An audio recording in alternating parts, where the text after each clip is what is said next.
esta noche queremos dar una vuelta por el escenario mundial para conocer cuáles son las mayores amenazas existentes en nuestro mundo.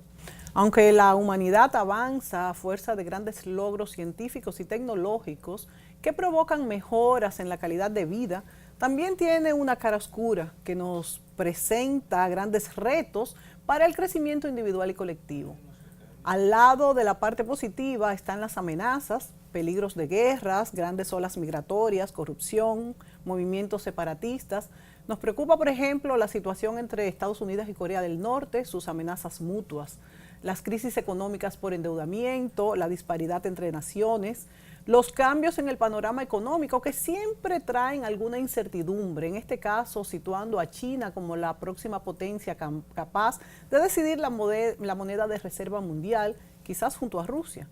Por otro lado, las oleadas migratorias, tanto por guerras como en el caso de Medio Oriente, o por desesperación económica que hacen que los países receptores cada día endurezcan más las políticas de recepción de inmigrantes. En Alemania, por ejemplo, Angela Merkel ha pactado ahora un objetivo máximo de 200.000 refugiados al año, mientras que Trump continúa con su iniciativa del muro en la frontera de México y ahora pide fondos para que a cambio de un acuerdo sobre los mencionados Dreamers, o sea, él pide fondos para construir este muro a cambio pues de que estos Dreamers, aquellos niños y jóvenes que llegaron a los Estados Unidos antes de cumplir la mayoría de edad, solos o acompañados de manera ilegal, que viven ahora con esta amenaza constante de ser deportados y que antes habían sido beneficiados por el gobierno de Obama, puedan quedarse.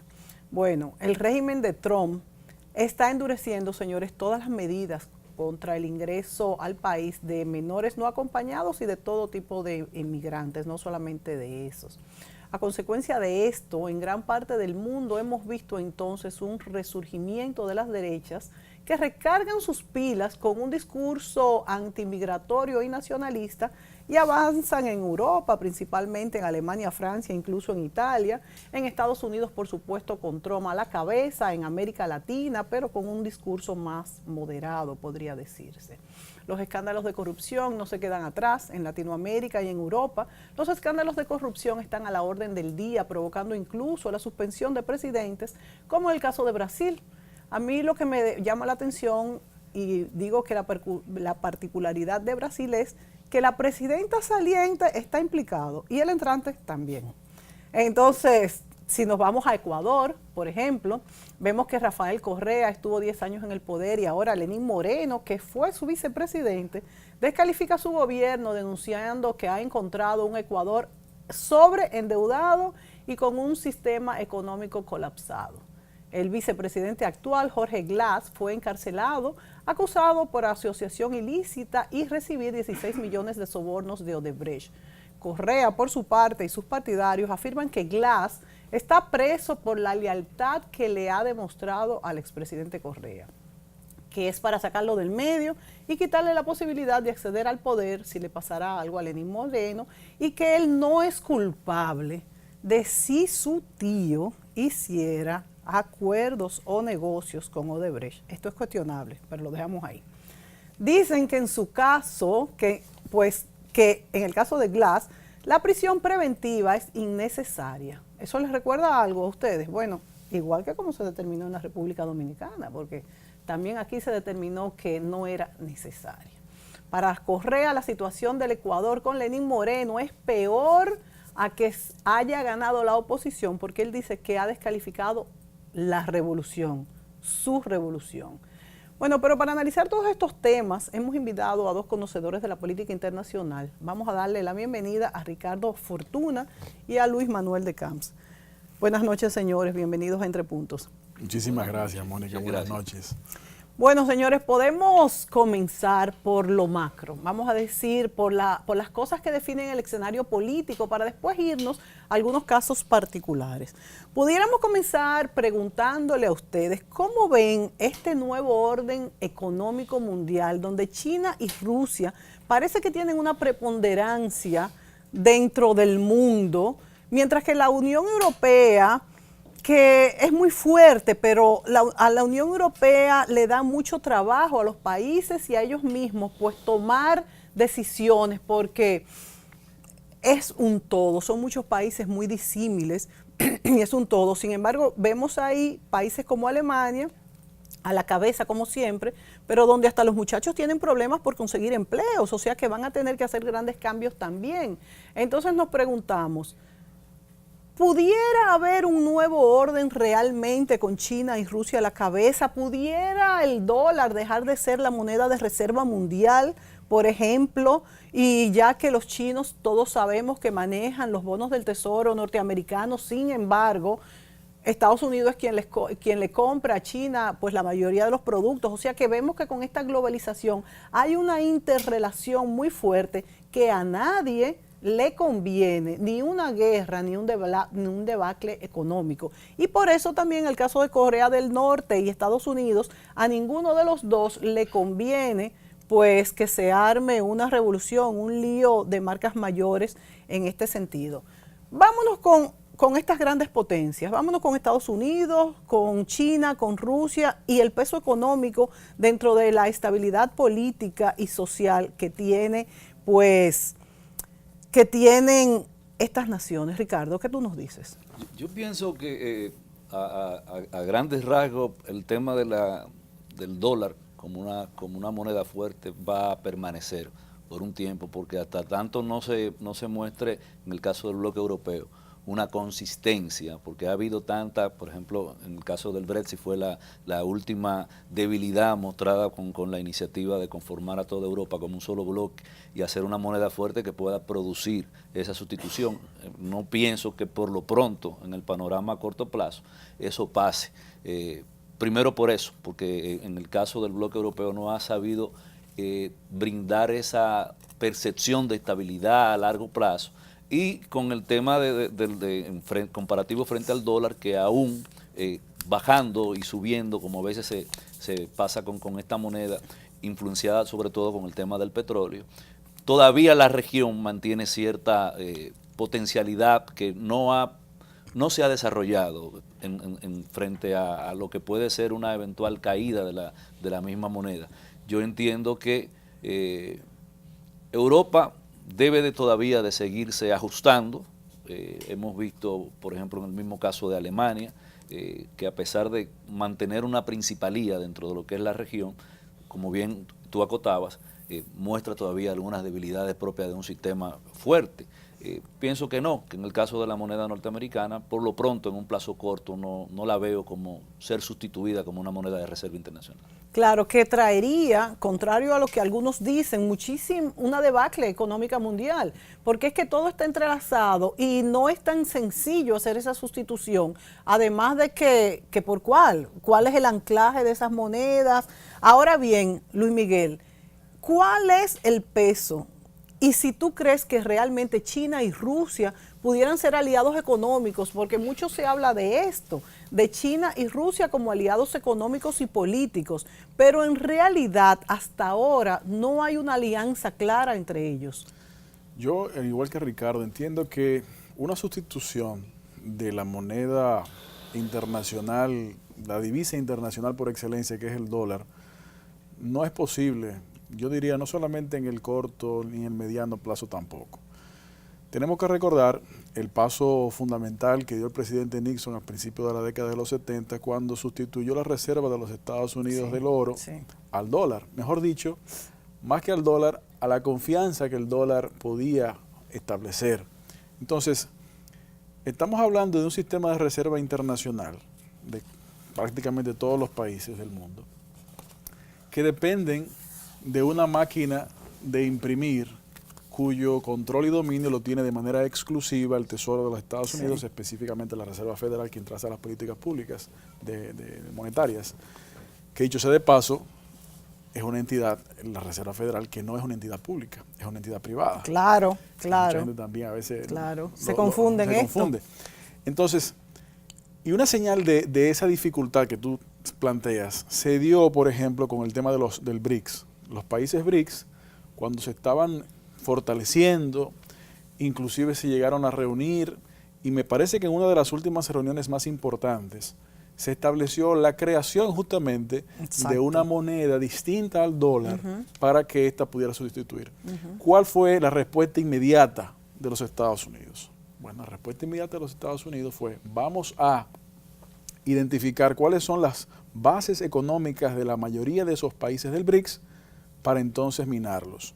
Y entonces comenzaron a tomar de sus reservas petrolíferas para tener que comprar menos petróleo a los países miembros de la OPEP y entonces llevar el precio a una bajada que se mantiene todavía comparativamente con hace una cantidad de años atrás. Claro, de antes del BRICS, de esa decisión. Correcto.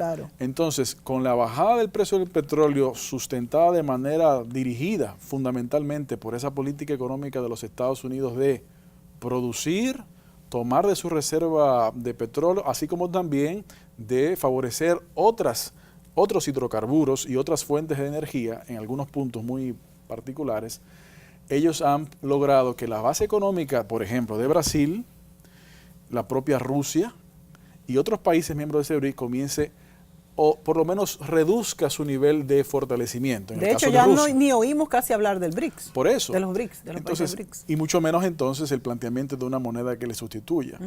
En el caso de Rusia, la política ha sido diferente. En el caso de Rusia, aunque no han podido detener el fortalecimiento de esa nación que viene ya con una cantidad de años importantes en un proceso de, si se quiere, un rescate de su tradición milenaria o centenaria imperial y esa cultura rusa personificada hoy día por su presidente. Muy bien llevada, dicho sea de paso, tiene mucho carisma Putin. Y tiene un control de su país. Sí.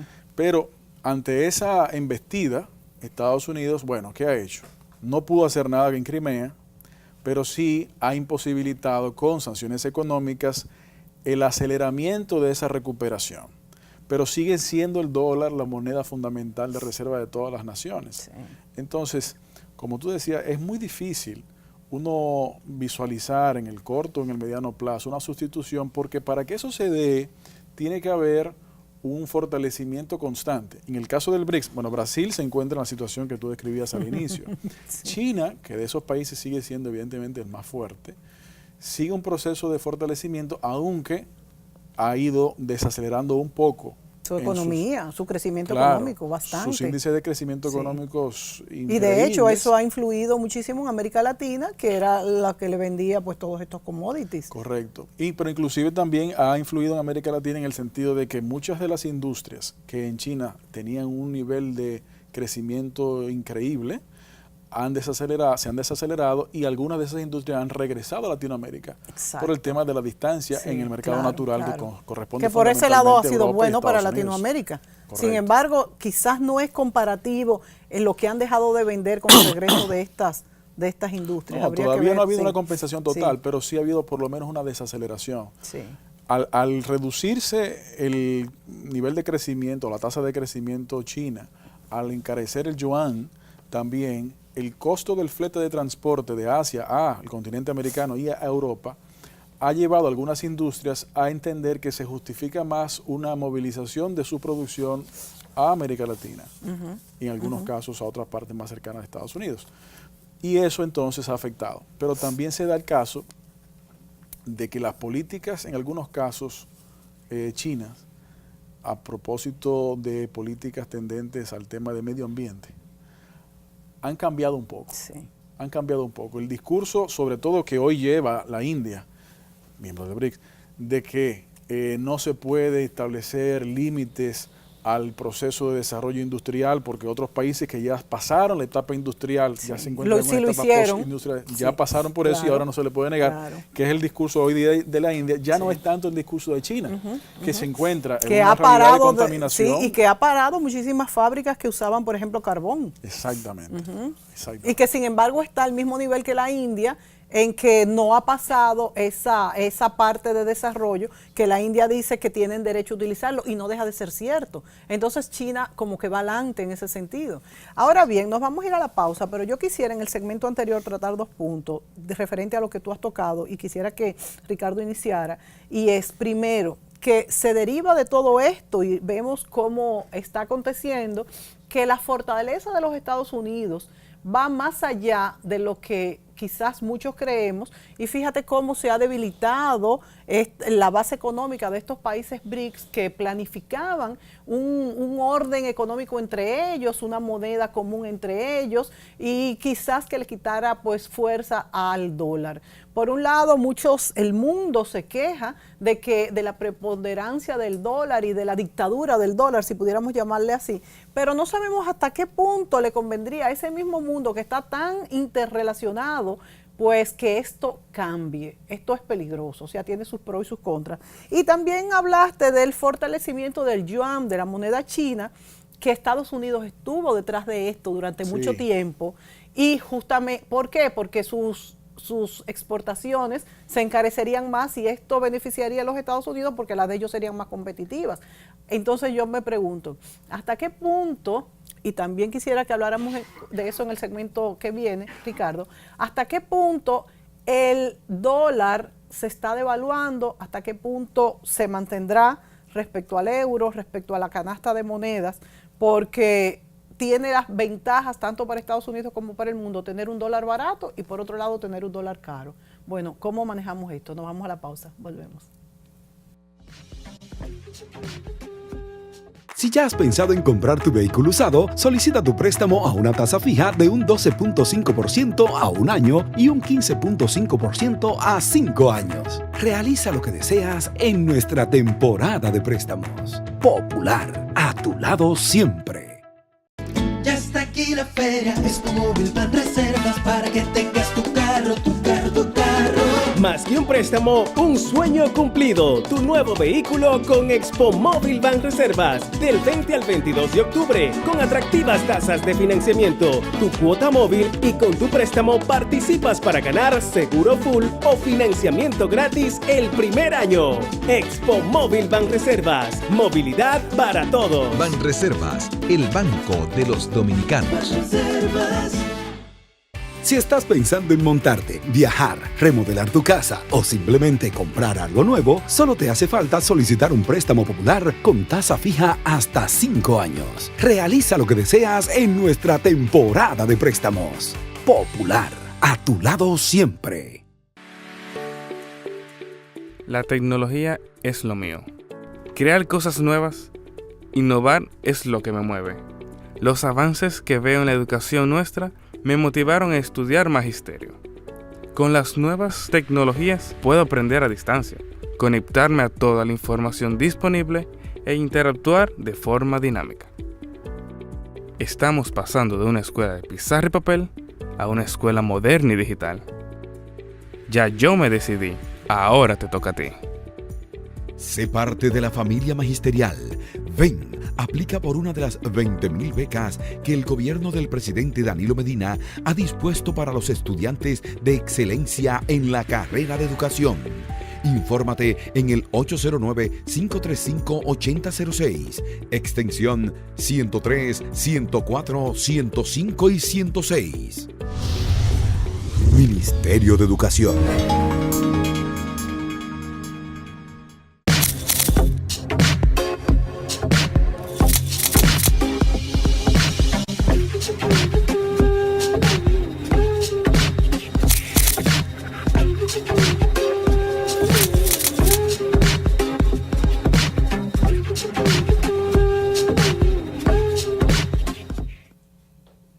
Bueno, entonces, ¿hasta qué punto, Ricardo, puede cambiar el escenario mundial abruptamente? Porque siempre cambia, siempre hay cambios paulatinos. Por ejemplo, con este conflicto Corea del Norte, Estados Unidos, ¿qué fuerza tiene Estados Unidos? ¿Qué fuerza tiene Corea del Norte? ¿Pudiera esto desatar una guerra mundial? Yo pienso que no, yo pienso como bien hablábamos nosotros acá antes del inicio de este segmento. Corea del Norte, su fortaleza es esa, mantener la atención en la zona, que le permita sobre todo evitar que se pueda en un momento determinado unificar la península. Y porque esa unificación a quien le va a desfavorecer, obviamente, es a Rusia y a China. Sí. Entonces, Corea del Norte, que es uno incluso de los principales proveedores de armas pequeñas a nivel mundial, conjuntamente con el mercado interno, que se dice que tienen grandes cantidades de hoteles, venta de autos de alta gama, para poder mantener esa dictadura con el nivel de gasto tan fuerte que tiene. Pienso que es eso. Pienso que la principal conocedora de su situación es la propia Corea del Norte. ¿Cómo tú crees que desarrolló armas nucleares sin que Rusia y China supuestamente no se dieran cuenta? Yo pienso que tuvo mucho que ver el descuido de lo que era la dinámica de las otras economías y el tema en la región para Estados Unidos en un momento determinado no fue un tema Corea del Norte, sino el tema de aquel acercamiento entre China y Rusia. ¿Y tú crees que China y Rusia no lo sabían? Porque Bueno, dicen que no. Además dicen que tampoco les convenía que su hijo, por llamarlo de alguna manera, tuvieran armas nucleares y fueran mayores que ellos.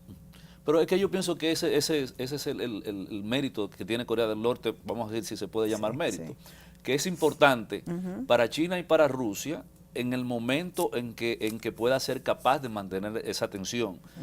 Si recordamos nosotros, por ejemplo, cuando se acabó la Segunda Guerra Mundial, cuando hubo ese de nuevo equilibrio de las fuerzas del mundo, Corea del Norte era nada. Sí. Y Corea del Norte supo aprovechar esa coyuntura y supo además luego de atacar a Corea del Sur. Recordemos entonces, una terrible guerra. Una terrible guerra que hubo donde obviamente hubo participaciones de otras fuerzas aliadas. O sea, fue una guerra de los aliados en territorio de Corea. En territorio de Corea. Por un lado Corea del Sur, por otro lado Corea del Norte. Y hubo una gran cantidad de recursos que se dispusieron para ambos lados y obviamente Corea del Sur quedó con la mejor parte. Ahora, volver otra vez a tratar de unificar la isla para que Estados Unidos de una manera u otra va a tener el control del Pacífico, si logra la unificación de esta isla, a Rusia y a China le preocupa. Por eso esa tensión que Corea del Norte está ahora mismo instalando en la región le conviene de manera soberana. A China y a Rusia. A China y a Rusia. Es cierto, es cierto. Definitivamente, aunque ellos, y por eso lo defienden, porque muy bien ha dicho China que no va a permitir que en caso de que Corea no sea la provocadora de la agresión, no va a permitir que se le invada ni se le perturbe. China lo ha dicho claramente. Recordemos nosotros que en el caso, por ejemplo, de las relaciones China-Estados Unidos, con lo que es los republicanos se han llevado muy bien con China, a diferencia de cuando eran los demócratas. Se han llevado muy bien. De hecho, cuando se restablecen las relaciones, vamos a decir, de un ambiente bastante agradable entre ambas naciones, con la excusa del 11 de septiembre. Digo excusa porque pasó realmente, por Estados Unidos lo utiliza como excusa para, a nivel mundial, desarrollar una campaña antiterrorista. Y ahí se incluyó Afganistán, que hace por la región oeste, hace frontera con China. China lo vio en ese momento como algo útil, porque realmente China internamente también tiene el tema terrorista con el Tibet, muchísimas provincias, muchísimas provincias que son de ánimos separatistas. Pero cuando saca el arroz, vamos a decir, separa el arroz del afrecho, como decimos acá, ve que la excusa de Afganistán es un tema también que tiene que ver con el orden económico, porque Afganistán, al tener tantos recursos petroleros disponibles, era el sitio natural donde China podía expandirse al oeste de su frontera. Y eso, Estados Unidos se anticipó con el tema del terrorismo y tratando de sustituir el régimen talibán por un gobierno pro-occidental. Claro. Y la situación de Corea también nos retrotrae un poco en cuanto a las relaciones del área con Estados Unidos, a la política, por ejemplo, implementada por el caso del presidente Clinton, con las conversaciones trilaterales o triangulares, en donde, como decía Ricardo, ve como necesario, no solamente importante, sino como necesario la participación de China y la participación de Rusia en esas conversaciones, que luego fue mantenida, inclusive por el propio Bush, hijo, y luego por Obama. Lo que sí creo que es interesante conversar también sobre ese tema es cómo con el presidente de Estados Unidos actual ha habido un cambio de esa línea de comunicación. De hecho, en estos días sale el presidente Obama diciendo que la mejor política con respecto al tema de Corea del Norte es la política de la diplomacia. Esto en respuesta a lo que ha sido una política, dicen... Hostil. Hostil, Sí, pero también tiene el nombre este del hombre imprevisible, Sí, o sí. del hombre loco imprevisible, Sí, que, sí. que también hay que saber que no necesariamente es algo descontrolado. Yo lo digo porque luego de las sesiones en septiembre llevadas a cabo en las Naciones Unidas por los respectivos Sí, dignatarios, sí. hubo un calentamiento aún mayor de las relaciones Estados Unidos y Corea del Norte, inclusive con sobrevuelos en espacio aéreo coreano de fuerzas estadounidenses. Pero fíjense cómo esas demostraciones de fuerza, tal vez atrevidas, tal vez demasiado atrevidas, producen en este otro hombre terrible o niño terrible de Corea Porque del ahí Norte se juntaron dos. una reacción diciendo, no, es que Corea del Norte solamente tiene sus armamentos para defenderse, pero que es una declaración contraria a la que él mismo había establecido en diferentes escenarios Sí, hasta días sí. antes, cuando plantea un discurso no solamente guerrerista, sino de ofensa. Es decir, todavía es un poco temprano, pudiera tal vez dar algunos resultados. Claro, el riesgo de esa forma de llevar las cosas es que la imprevisibilidad llegue a un punto de que efectivamente se pase de la raya y se detone un problema de armas realmente. Sí, que Y entonces, puede pasar, aunque no está es muy planteado. probable, pero puede pasar. Y entonces si nos vamos a la parte económica, volvemos un poquito a la devaluación, al encarecimiento del yuan y versus el dólar. ¿Cuál es la posición? Analíticamente, ¿qué ustedes creen que va a pasar con el dólar? Porque muchos apuestan por el gran endeudamiento, pues al desplome del dólar, pero es la moneda que tiene ancladas a todas las demás. ¿Qué ustedes pudieran decir sobre eso? Yo entiendo, basado en lo que hasta hoy han sido los hechos. Si luego de la primera, de la gran recesión, en el 29, que realmente el mundo aún no tenía ese nivel de globalización, y de hecho la permeabilidad de lo que pudo ser el efecto de esa recesión no llegó a bancos mundiales por el mismo tema de la falta de globalización, distinto a lo de 2008, donde realmente ya todos los capitales estaban con un nivel de conexidad tan alto que afectó muchísimo a todo el mundo. Entonces, si eso no fue capaz de reproducir un cambio en lo que tiene que ver el orden con relación al dólar como una moneda fuerte. Y fíjate que a nadie le convino. A nadie le convino. Si esas cosas no pudieron de manera natural hacer esa sucesión, de hecho, cuando yo decía ahorita que todavía Estados Unidos como nación tenía la potencialidad para seguir apostando al dólar como una moneda que marque el liderazgo en las canastas de las monedas internacionales, por el mismo tema que decía Luis Miguel, el tema del fracking. Todavía Estados Unidos empleó más a fondo sus reservas internas y exploró otras formas de producir energía. Y de hecho hemos visto que el barril del petróleo de allá hacia acá ha manejado el mundo, en conclusión. Exactamente. Ha manejado el mundo tanto económico como de comercio. Y el comercio se refleja en todo lo que es el valor de las monedas. Exacto. Entonces yo pienso que conjugando eso con lo que es la percepción que tenemos, incluidos los latinos, de la estabilidad, primero que como nación líder en el orden mundial, luego de esas guerras que hemos hablado, ha brindado Estados Unidos, comparándolo con lo que han sido intentos, el BRIC que ya lo tocamos, el tema de China. Por China, la preocupación de China es el dinamismo en el crecimiento económico. El propio caso de Europa que tú señalabas. Sí, Exacto. claro. El mismo caso de Europa. Es decir, no veo cómo con el yuan en su momento, cuando se vio creciendo en un 10% el Producto Interno Bruto de China año tras año hasta un 14%, que en el 92 pienso que fue, en el año 92, bueno, la gente apostaba a eso, pero realmente cuando cuando empezó ya ese desaceleramiento de la economía, la gente volvió otra vez al origen. La misma conectividad, o sea que no le conviene a nadie.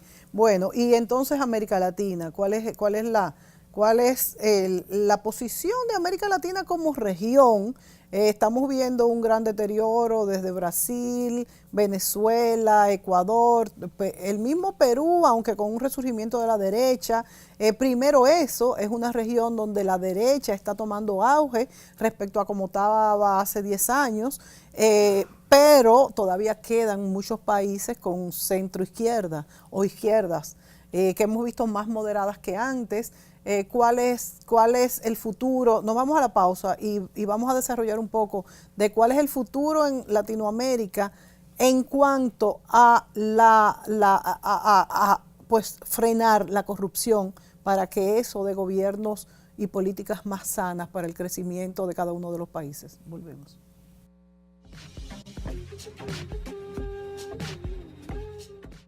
Ya está aquí la feria, Expo Móvil Banreservas para que tengas tu carro, tu carro, tu carro. Más que un préstamo, un sueño cumplido. Tu nuevo vehículo con Expo Móvil Banreservas. Del 20 al 22 de octubre, con atractivas tasas de financiamiento, tu cuota móvil y con tu préstamo participas para ganar seguro full o financiamiento gratis el primer año. Expo Móvil Banreservas. Movilidad para todos. Banreservas, el banco de los dominicanos. Banreservas. Si estás pensando en montarte, viajar, remodelar tu casa o simplemente comprar algo nuevo, solo te hace falta solicitar un préstamo popular con tasa fija hasta 5 años. Realiza lo que deseas en nuestra temporada de préstamos. Popular, a tu lado siempre.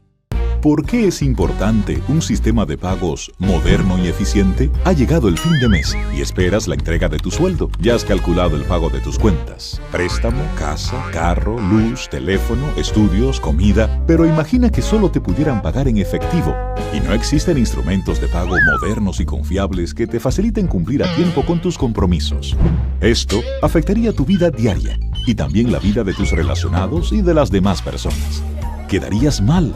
Perderías muchas oportunidades y tiempo. Para facilitar el uso eficiente del dinero en compras, ventas, pagos y transferencias, el Banco Central garantiza el adecuado funcionamiento del sistema de pagos, creando normas y reglamentos, autorizando instrumentos de pagos, tarjetas de crédito, débito y prepagadas, cheques, pagos móviles, transferencias nacionales y a Centroamérica para que la población pueda realizar sus actividades económicas con rapidez y seguridad.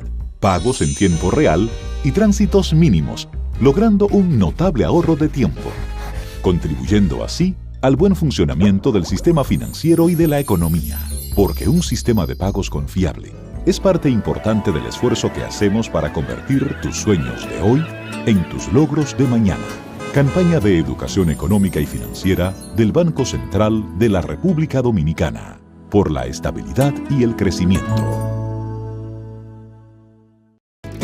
Aquí la feria, Expo Móvil Banreservas para que tengas tu carro, tu carro, tu carro. Más que un préstamo, un sueño cumplido. Tu nuevo vehículo con Expo Móvil Banreservas. Del 20 al 22 de octubre, con atractivas tasas de financiamiento, tu cuota móvil y con tu préstamo participas para ganar seguro full o financiamiento gratis el primer año. Expo Móvil Banreservas. Movilidad para todos. Banreservas, el banco de los dominicanos. Banreservas.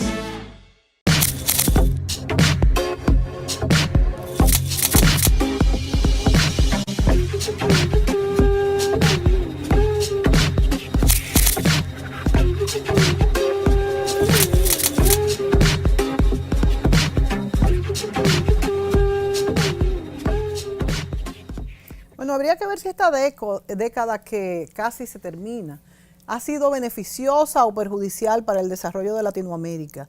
Yo creo que con tantos casos de corrupción que se han descubierto como un volcán en Latinoamérica, pienso que ha atentado contra estas sociedades y ha hecho perder la fe en sus políticos, inclusive en sus líneas de desarrollo por la población en general, y donde tanto los gobiernos de izquierda como los de derecha se han visto afectados por la misma corrupción. Esto pues afianza todavía más esta esta corriente donde las ideologías ya no venden para elegir un partido político, ya la gente no se afilia a esas ideologías tradicionalmente tan importantes, y por eso vemos que los muchachos que comienzan la universidad, que acaban de graduarse de la universidad, pues apuestan simplemente a su trabajo, no a ideologías ni a qué bando se afilian, sino dónde pueden hacer mayor cantidad de dinero, que es es como la moda actual. ¿Qué opinan ustedes? Bueno, yo creo que con el tema, comenzando por el final, con el tema de las ideologías, hay que tener, en mi opinión, cuidado con plantear la tesis de Fukuyama del final de la historia, sí, y de que las ideologías ya no importan. Yo entiendo que las ideologías son fundamentales y por lo tanto importantes. Es probable que el empaquetado de estas no sea el más atractivo, como tú señalabas, no venden, pero un planteamiento de políticas de cualquier área, sin que tenga un conocimiento de las distintas ideologías, difícilmente vaya a poder atender los problemas de raíz. No estoy diciendo con esto que las acciones de políticas públicas tienen que ser ortodoxas, pero sí quiero decir con esto que debe conocer. Digo esto porque el tema del consenso de Washington, de que ya al final de cuentas no hay que discutir sobre ideologías, es lo que llevó en la década de los 90 a la terrible, como resultado se vio, al terrible proceso de privatización encarnizada neoliberal, sí, que ha dado tantos problemas en tantos países, no somos la excepción en nuestro país, que dicho sea de paso, se conecta un poco, o no un poco, mucho lamentablemente, con el tema de corrupción que tú señalabas. Y no solamente en América Latina, pero en todo el mundo. Por ejemplo, hoy vemos como esos problemas, que ya tienen muchos años algunos, han minado algunos sistemas políticos en diferentes países. Por ejemplo, el caso interesante de México. En México teníamos un partido de 70 y tantos años gobernando de manera continua, aunque no existiera la reelección presidencial, no existe, pero sí la reelección de partido, y donde el presidente básicamente determinaba quién iba a ser su sucesor, y etcétera. Y vemos cómo eso, en la década de los 90, finalmente se rompe, por iniciativa de uno de los propios presidentes mexicanos, pero a pesar de eso, donde hubo dos gobiernos del PAN que alternaron en la presidencia mexicana al PRI, vemos como los dos últimos procesos electorales mexicanos han sido muy contestados, sí, principalmente por López Obrador, el PRD, pero como en este momento el PAN se encuentra dividido, donde una de las principales candidatas, la ex primera dama, ha decidido formar tienda aparte o simplemente participar sin tienda, como se puede en ese país. Sí. Y cómo entonces eso posibilitaría tal vez el mantenimiento del PRI en el gobierno. ¿Por qué traigo este ejemplo? Bueno, porque eso tal vez podría considerarse como un ejemplo de cómo políticas públicas que se han vendido como huérfanas de ideología por considerarlas innecesarias, han dado al traste con otros problemas aún mayores, en donde una serie de valores fundamentales del trabajo, de conseguir las cosas a través del sacrificio y no simplemente para engancharse a algo y hacerlo mal hecho y obtener ventajas particulares y materiales, puede lograrse. Tal vez también sobre ese vehículo se montó gran parte de las propuestas de izquierda, algunos casos radicales, que tuvieron y todavía tienen importancia en muchas partes de América Latina. Pero vemos cómo el péndulo que debe ir rodando, cuando se le agarra y se le mantiene de un solo lado a la fuerza, crea entonces problemas mayores, como sucede lamentablemente hoy en nuestra hermana Venezuela. Sí, claro. Y entonces, estando de acuerdo con esto que tú dices, Luis Miguel, de la importancia de las ideologías, pero yo te pregunto, Ricardo, a pesar de eso, hemos visto que están ausentes ahora mismo de la mente de la mayoría de todos los electores, por decir un segmento que debería ser importante, de la mayoría de los jóvenes, de la mayoría de los profesionales. Entonces, son importantes, pero no se toman en cuenta. ¿Qué peso tienen? Mira, hay que hacer una puntualización ahora en este momento, que pienso que debe de ser útil si lo concatenamos con los temas que anteriormente valoramos. Es que el tema, por ejemplo, económico, que determina la política en su momento. No escapa a lo que nosotros ahora estamos hablando. El resurgimiento de esas modalidades de gobierno de izquierda surgieron en la condición que hemos venido hablando, cuando la desestabilización del dólar como moneda fuerte dio lugar a otros espacios del yuan, del mismo euro, y eso animó a que a ideologías que en un momento determinado, en el 60, en el 70, tuvieron un apogeo importante, volvieran a restablecerse en la década del 2000.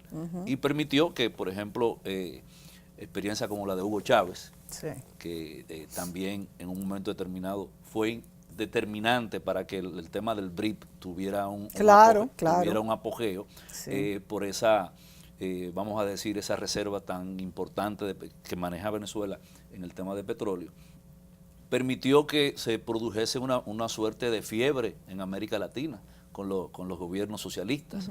Lo vimos con Correa, con Chávez, con Evo. Sí, una fiebre contagiosa. Una fiebre contagiosa. Pienso que ahora, con lo que contamos de Estados Unidos, que era el reforzamiento de su propia identidad como líder del orden mundial, le puso atención a esa parte.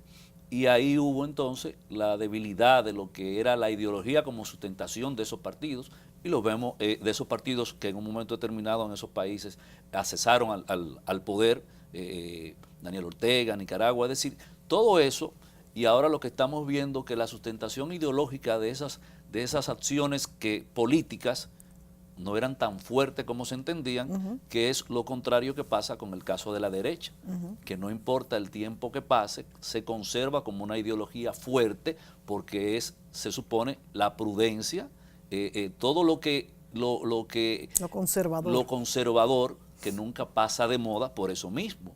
Entonces, yo pienso que con el tema de las ausencias de ideología tiene que ver mucho con eso.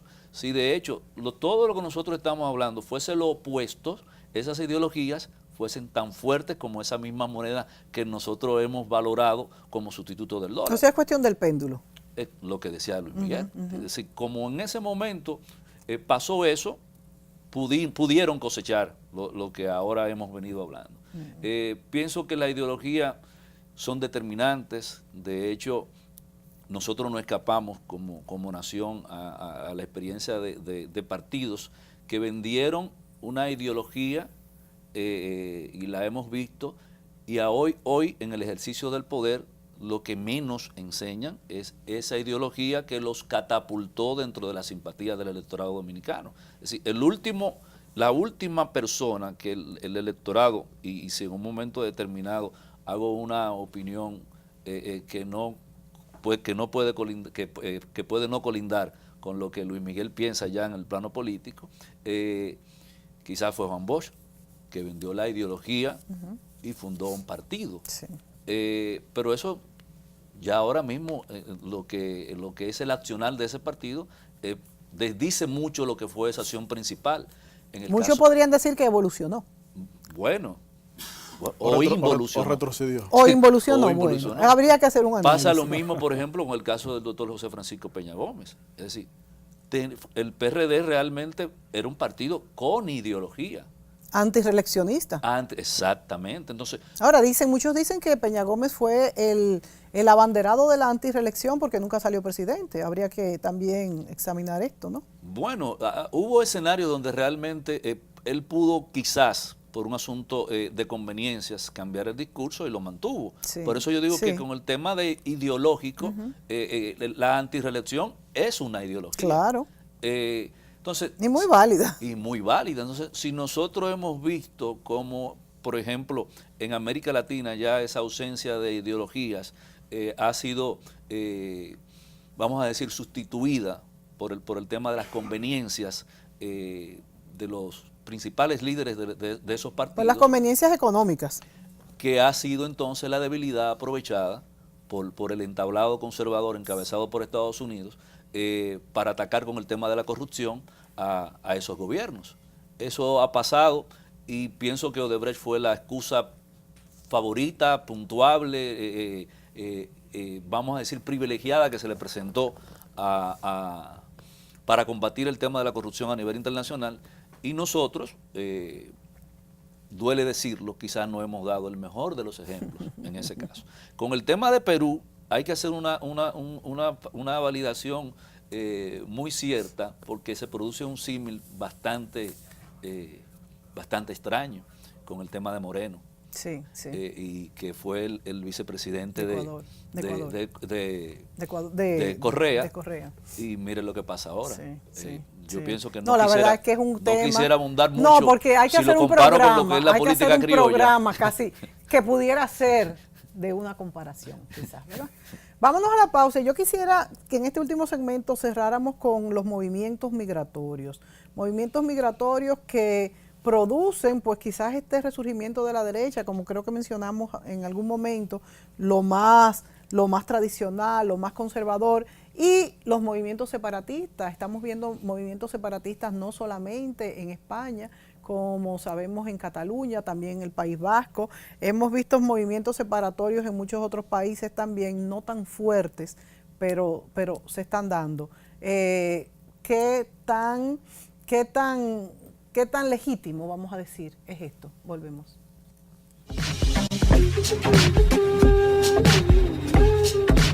Si ya has pensado en remodelar tu casa, solicita tu préstamo Extra Hogar Popular con tasa fija de 15.5% a 5 años. Realiza lo que deseas en nuestra temporada de préstamos. Popular, a tu lado siempre. No podemos dejar de dar las gracias una vez más al Salón Lorelén por tantos años al cuidado del cabello de Mónica Gutiérrez. El Salón Lorelén está en la calle Bayacán 25A, Urbanización Renacimiento. Teléfono 809-482-0848. Salón Lorelén. Y la buena noticia es que el Salón Lorelén abre a partir de ahora desde las 7 de la mañana hasta las 9 de la noche. ¡Qué maravilla! ¿Por qué es importante un sistema de pagos moderno y eficiente? Ha llegado el fin de mes y esperas la entrega de tu sueldo. Ya has calculado el pago de tus cuentas. Préstamo, casa, carro, luz, teléfono, estudios, comida. Pero imagina que solo te pudieran pagar en efectivo. Y no existen instrumentos de pago modernos y confiables que te faciliten cumplir a tiempo con tus compromisos. Esto afectaría tu vida diaria y también la vida de tus relacionados y de las demás personas. Quedarías mal. Perderías muchas oportunidades y tiempo. Para facilitar el uso eficiente del dinero en compras, ventas, pagos y transferencias, el Banco Central garantiza el adecuado funcionamiento del sistema de pagos, creando normas y reglamentos, autorizando instrumentos de pagos, tarjetas de crédito, débito y prepagadas, cheques, pagos móviles, transferencias nacionales y a Centroamérica para que la población pueda realizar sus actividades económicas con rapidez y seguridad. Pagos en tiempo real y tránsitos mínimos, logrando un notable ahorro de tiempo, contribuyendo así al buen funcionamiento del sistema financiero y de la economía. Porque un sistema de pagos confiable es parte importante del esfuerzo que hacemos para convertir tus sueños de hoy en tus logros de mañana. Campaña de Educación Económica y Financiera del Banco Central de la República Dominicana, por la estabilidad y el crecimiento.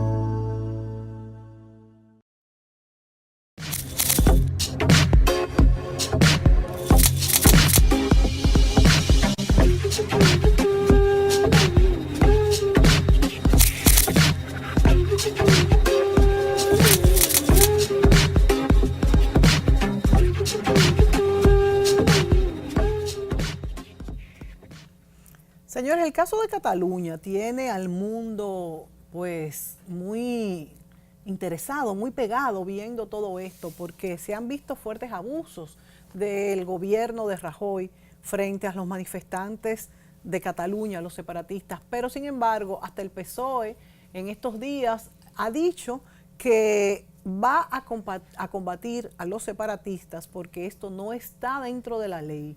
Entonces, ¿cuál es la legitimidad del deseo y de esta acción de los catalanes de separarse? Sabemos que todo esto viene desde muy lejos, desde la misma formación de España como país y la invasión de los árabes, pero vámonos a la actualidad. ¿Cuál es el derecho legítimo que tendrían ellos y qué pudieran aspirar y qué no? Bueno, como tú señalabas, Mónica, hay que ubicarse en cuál es la realidad actual, pero fundamentado en los orígenes. El reino español surge después de cientos de años de procesos monárquicos, procesos de matrimonios y el clásico caso con Fernando de Aragón de los condados catalanes, que siempre fueron un poquito reticentes al mandato de Fernando, que con el matrimonio con Isabel Católica de Castilla y León, pues unificaron ese reino español, y luego con el fallecimiento de Isabel, pues Fernando se mantiene, que lo sucede su nieto, y los condados catalanes siempre tuvieron una reticencia. En el fondo también es un tema económico. En el fondo el problema catalán, o el tema, para algunos, el problema para otros, es un tema económico.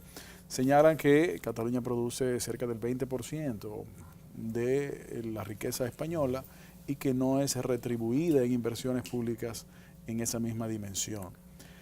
Hay quienes señalan que en el fondo el interés de las autoridades catalanas es que dicha demarcación tenga un tratamiento similar a el tratamiento que tiene el llamado País Vasco, en donde es parte del reino, es parte del Estado constitucional y tiene más libertades en la utilización de los recursos que ellos mismos producen. O sea, el País Vasco sí lo tiene. Ellos tienen un esquema en donde el dinero que ellos tienen obligado a remitir a la central, por decir una cosa, a Madrid, como lo dicen ellos, pues tienen más disponibilidad de decisión interna en cómo utilizar ellos. En el fondo ese es el escenario que ellos quisieran lograr.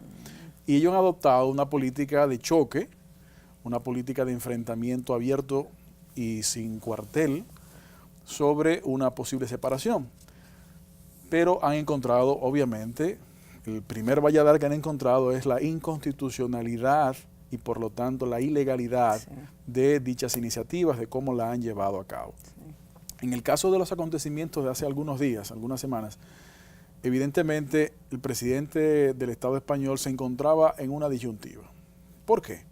Porque si permitía la realización, como era lo que estaban planteando los separatistas catalanes, de esa consulta que había sido anteriormente declarada inconstitucional y que las órdenes judiciales habían ordenado, valga la redundancia, a que no se realizara, entonces el presidente no se iba a enfrentar a una opinión pública con unas imágenes duras y que posiblemente le han significado en algún sector de la opinión pública un rechazo, pero al mismo tiempo se iba a hacer de una acción irresponsable, porque entonces no iba como ejecutivo al fin a dar el soporte necesario que las órdenes judiciales deben tener en un Estado de Derecho. Entonces, en el fondo, esa consulta, independientemente de que haya sido inconstitucional, constituyó una provocación. Y por eso, ustedes ven, como tú señalabas, que el propio PP, pero el propio PSOE español, así como todas las fuerzas de partidos, aunque no estén en el gobierno y no formen parte de coalición de gobierno, han estado en contra de que esa separación coja fuerza o que se le permita realizar esas acciones. El propio partido Podemos se ha mantenido en un discurso indefinido porque sabe que coincidir con la legalidad sería coincidir con su principal enemigo político, que es el PP. Sí. Pero hay que ser responsables y la responsabilidad manda eso. Entonces, hace algunos días estuve leyendo algunas declaraciones de quien dirigió el organismo judicial o legal, mejor dicho, de la Comisión Europea o de la Comunidad ya Europea, sobre es que una Cataluña declarada independiente en violación a las leyes no puede siquiera solicitar membresía a la Unión Europea. Claro. Entonces no es que no va a ser aceptada, es que no puede recibirse de dicha solicitud. Y cuando usted pone ese ejemplo, con el ejemplo de Escocia, que es otro caso con otras formas de hacer, pero también tiene un tema nacionalista, y pone otros sectores de Europa, es muy difícil que eso tenga éxito. Sí. Es lamentable que haya habido eso. De hecho, como respuesta a la manifestación, hubo una respuesta pro-española en el seno de Cataluña, en Barcelona, en esa dirección. Entonces, si la intención final es la de una mayor libertad en la utilización de los recursos, entiendo que debe haber otros mecanismos. Tanto así que el propio, reitero, PSOE ha coincidido a que el diálogo que estaba dispuesto a llevar con las autoridades lo ha condicionado a que renuncie a esas pretensiones de declaración de independencia. Sí, sí. El ejemplo también, cruzando el charco, como dice, de Estados Unidos, en la reunión que tuvo el presidente español con el presidente estadounidense, en donde obviamente el presidente de Estados Unidos rechazó cualquier acción de esa naturaleza, porque es lo mismo que usted tiene Texas, que siempre se ha tildado de casi estado independiente, o usted tiene California, que es la cuarta economía mundial, si la separamos como país, si fuera un país, eso no tiene sentido. Entonces, tener un esquema confederado como Estados Unidos en España, que es casi lo mismo que existe con otros nombres, realmente hay que ir a lo que es la intención. Y si la intención es tener más libertad en el uso de los recursos presupuestarios, pues que se vaya directamente a eso. El enfrentamiento no va a producir ese enunciado y por lo tanto ese resultado. Ok, pero entonces yo te pregunto, Ricardo, si eso realmente es lo que ellos quieren, ¿por qué no lo han podido conseguir por la vía del diálogo, que es por donde las cosas inician y se ha tenido que ir tan lejos? Yo pienso que hay mucho de apatía del gobierno español, que es un tema que ellos siempre lo han tenido como un tema de agenda. Pienso que hubo mucha apatía con lo que fue desde la misma conformación y los aprestos para el tema del referéndum de independentista. Yo pienso que además de eso, la viabilidad de la separación de la independencia catalana está muy maltrecha, porque, por ejemplo, veamos el aspecto económico. A lo que es el resto de España, lo que es como comercio, catalán solamente el intercambio anda por los 44.000 millones. Con España. Con el resto de España.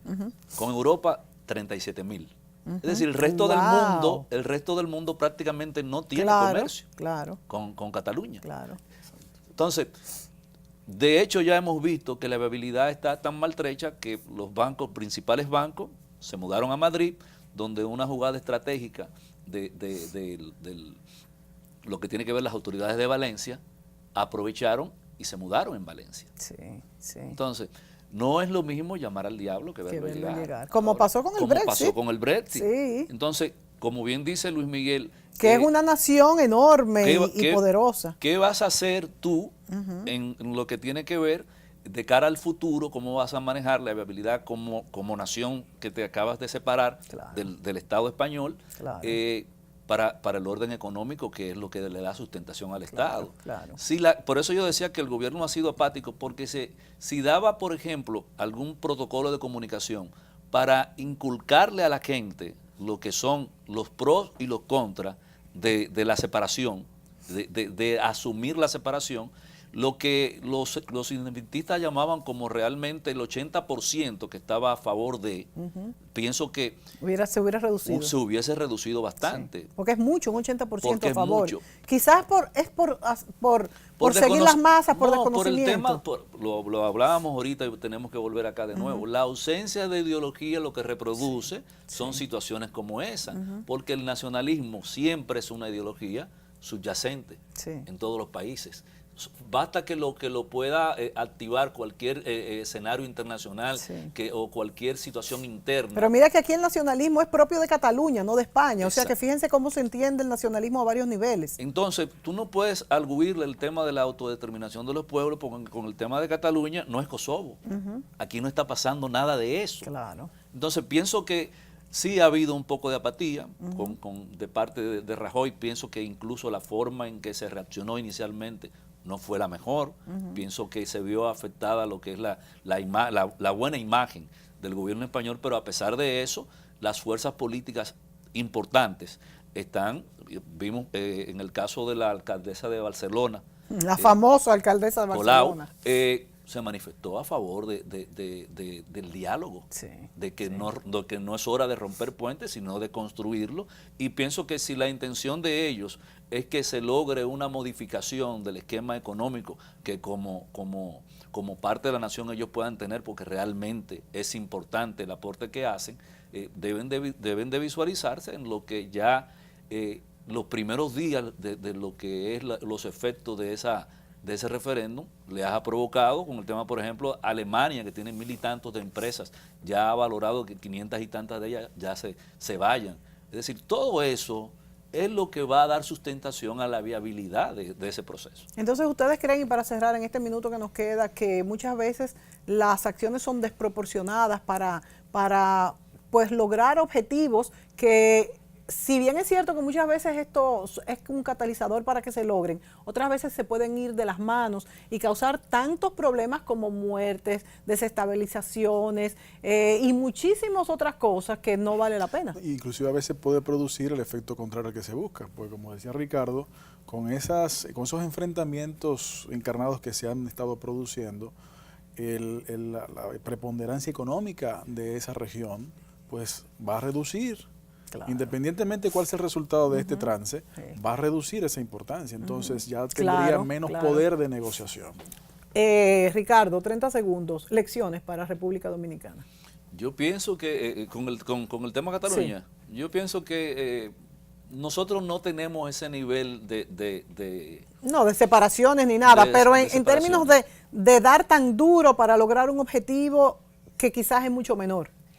Mira, República Dominicana no ha tenido la suerte de lograr que las principales fuerzas políticas se puedan ajustar en una mesa a un diálogo sincero de hacia dónde va como nación. Si tú te fijas, la continuidad del Estado no obedece a objetivos propios de los partidos políticos.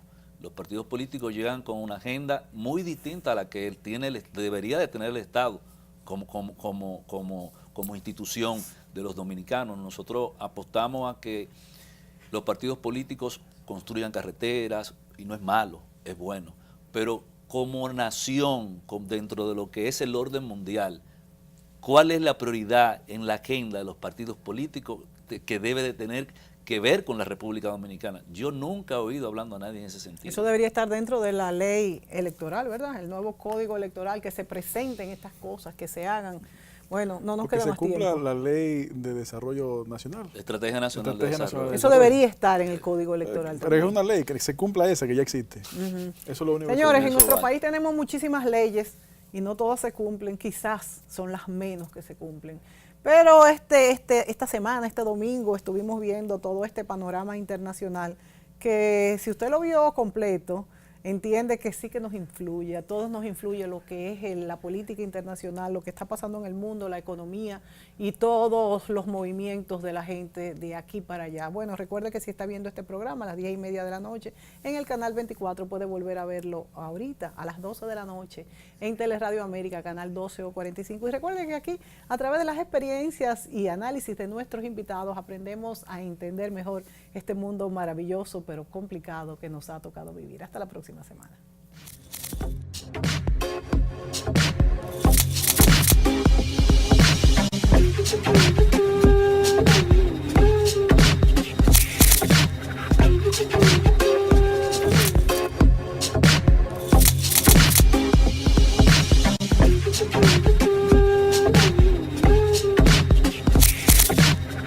Thank you.